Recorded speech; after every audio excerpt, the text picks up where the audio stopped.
সোনার দোকানে চুরি ডাকাতি রুখতে অভিনব পন্থা অবলম্বন করতে চলেছে মালদা জেলা পুলিশ। ব্যবহার করতে চলেছে এক নতুন টেকনোলজি। সেই টেকনোলজিরই শনিবার ব্যবহারিক প্রয়োগ পরীক্ষামূলকভাবে খতিয়ে দেখলেন স্বয়ং জেলা পুলিশ সুপার প্রদীপ কুমার যাদব। এদিন তিনি অন্যান্য পুলিশ আধিকারিকদের নিয়ে প্রথমে মালদা শহরের বিনয় সরকার রোড এলাকার এক সোনার দোকানে যান। সেখানে পরীক্ষামূলকভাবে নতুন টেকনোলজির ব্যবহার করেন। নতুন টেকনোলজি ব্যবহারের ফলে কিভাবে স্বর্ণ ব্যবসায়ীরা চুরি ডাকাতির হাত থেকে রক্ষা পেতে পারেন তা পরীক্ষা করেন। মালদা জেলা প্রশাসনের এসপি সাহেব, অ্যাডিশনাল সাহেব এবং আইসি সাহেব টোটাল প্রশাসনের থেকে এসেছিলেন। ওনারা একটা নতুন অ্যালার্ম সিস্টেমের একটা তৈরি করছেন, সেটার জন্য আজকে তার ডেমো দেখানোর জন্য এসেছিলেন। এটাতে আপনার চুরি হওয়ার সময় সেই অ্যালার্ম সিস্টেম বাজাতে গেলে থানাতে গিয়ে ডাইরেক্ট অ্যালার্ম সিস্টেম বাজবে। এটার জন্য মালদা জেলা প্রশাসন, Malda merchant chamber of commerce এবং বঙ্গীয় স্বর্ণশিল্পী স্বর্ণ ব্যবসায়ী সমিতির যৌথ উদ্যোগে এই সিস্টেমটা এটা চলছে। আজকে ডেমো টেস্ট হচ্ছে, চালু হওয়া এখনো দেরি আছে। এটা খুব বড় একটা টেকনোলজি একটা আসছে, পরবর্তীতে দেখা যাক কী হচ্ছে। এটা সোনার দোকানে নতুন টেকনোলজি পরীক্ষামূলকভাবে ব্যবহারের পর জেলা পুলিশ সুপার ইংরেজবাজার থানায় যান। সেখানেও টেকনোলজির পরীক্ষামূলক কার্যকারিতা খতিয়ে দেখেন। কিভাবে সোনার দোকান থেকে থানায় বিপদ সংকেত বেজে উঠবে তা সংবাদ মাধ্যমের সামনে তুলে ধরেন তিনি। এরপর তিনি সংবাদ মাধ্যমের মুখোমুখি হয়ে নতুন টেকনোলজির ব্যবহার ও কার্যকারিতা তুলে ধরে বলেন, মালদাতে কিছু জায়গায় চুরি ঘটনা, তারপরে ডেকাইটি ঘটনা হয়েছে। এর জন্য আমরা চাইছিলাম কি একটা সিস্টেম ডেভেলপ করি যেখানে আমরা কিছু অটোমেটেড সিস্টেম ইউজ করে ইনফরমেশন শেয়ারিং যত তাড়াতাড়ি হতে পারে ওটা আমরা যদি করতে পারি তাহলে একটা ফোর্স মাল্টিপ্লায়ার ইফেক্ট থাকবে, কি আমরা 3 জন থেকে 10 জন মতো কাজ নিতে পারবো।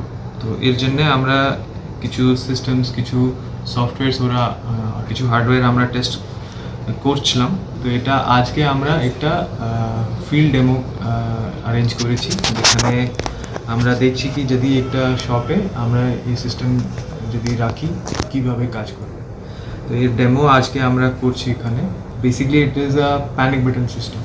তো এখানে প্যানিক বাটন সিস্টেমকে একটু মডিফিকেশন করা হয়েছে, যেখানে 2-way টকিং সিস্টেম আর যে ওনার যে অ্যান্টি বার্গলারি সিস্টেমস যে থাকে, কি শাটার যদি ওপেন হয় या ডিস্টার্ব করা হয় या फिर ওয়াল সঙ্গে যদি কিছু মুভমেন্ট করা থাকে या फिर কিছু কিছু মুভমেন্ট সেন্সর, যেখানে কি যদি রাত্রিবেলা সব বন্ধ আছে আর ভিতরে যদি কিছু মুভমেন্ট হচ্ছে তো মুভমেন্ট সেন্সর টাইপ। তারপরে যে shock sensor, shutter sensor, motion sensor, smoke sensor যদি ওনার দরকার আছে যদি ফায়ার জন্য, তো ওটা ইন্টিগ্রেট করতে পারে। তারপরে মেন জিনিস যে আছে ওটা হচ্ছে SOS বাটন, যে মতলব প্যানিক বাটন। বেপরোয়া বাসের ধাক্কায় টোটো উল্টে বেশ কয়েকজন আহত হওয়ার ঘটনার প্রতিবাদে পথ অবরোধ করে বিক্ষোভ দেখালেন পুরাতন মালদার মুচিয়া অঞ্চলের আদমপুর এলাকার বাসিন্দারা। শনিবার এই ঘটনাকে ঘিরে ব্যাপক উত্তেজনা ছড়ায় আদমপুর বাবুবাজার সংলগ্ন মালদা নালাগোলা রাজ্য সড়কে। যদিও পরে মালদা থানার পুলিশ গিয়ে অবরোধ তুলে দিয়ে পরিস্থিতি নিয়ন্ত্রণে আনে বলে জানা গেছে। আমরা বুলবুলি থেকে আসছিলাম, পরিবার ছিল আমার। বুলবুলির রেল গেটের নিচে যে টার্নিংটা আছে সেখানে আমি গাড়ি স্লো করে পাস করছিলাম। এবার বাস প্রচুর স্পিডে এসে আমার টোটোকে ধাক্কা মেরে দেয়। টোটো একবারে পাল্টি হয়ে যায়, আমাদের পরিবার সুদ্ধা। আমার ভাতিজা আছে, ওর ক্ষতি হয়েছে, মা আছে, মাথাতে লেগেছে, 3টা ছেলে ছিল, ক্ষতি হয়েছে, ওদেরকে হসপিটাল পাঠানো হয়েছে। আর হবিপুর থানা স্পটে ছিল, ওখানে হবিপুর আইসি ওখানে স্পটে ছিল, তাও গাড়িতে আটক করা হয়নি, পুলিশ কোনো কিছু করেনি। তাই বলে আমি আদমপুরে আমার বাড়ির এখানে এসে এই আটক করেছি গাড়ি। আমি চাইছি যাতে যে অ্যাক্সিডেন্টটা হয়েছে গাড়িওয়ালা একটু দেখে শুনে চালাক, মানুষের তো জানের দাম আছে, আর আমার যা ক্ষয়ক্ষতি হয়েছে তা যাতে পূরণ করো। বন্যার জল থেকে গবাদি পশুকে রক্ষা করতে গিয়ে ঘটল এক মর্মান্তিক ঘটনা। জলের তোড়ে তলিয়ে গেল 61 বছরের এক বৃদ্ধ। শনিবার সকাল 8টা নাগাদ ঘটনাটি ঘটেছে মালদার মানিকচক ব্লকের ভূতনির উত্তরচণ্ডীপুরের পুলিনটোলা এলাকায়। জানা গেছে, জলে তলিয়ে যাওয়া বৃদ্ধের নাম সোমেন মণ্ডল, বয়স 61 বছর, বাড়ি ভূতনির বন্যা কবলিত উত্তরচণ্ডীপুরের গিরিটোলায়। এদিন তিনি তার গবাদি পশু গরু, ছাগল, ভেড়া নিয়ে ভূতনির ব্রিজ সংলগ্ন শঙ্করটোলার উদ্দেশ্যে যাচ্ছিলেন।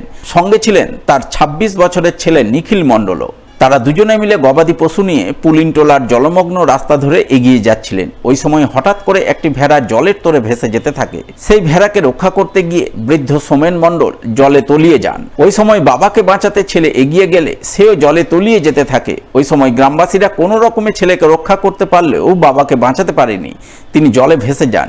এরপর স্থানীয়রা নৌকা নিয়ে খোঁজাখুঁজি শুরু করেন। পরে বিপর্যয় মোকাবিলা বাহিনী গিয়ে স্পিড বোট নামিয়ে উদ্ধার কার্য শুরু করে। অবশেষে দুপুর নাগাদ জলে তলিয়ে যাওয়া বৃদ্ধের নিথর দেহ উদ্ধার হয় বলে খবর।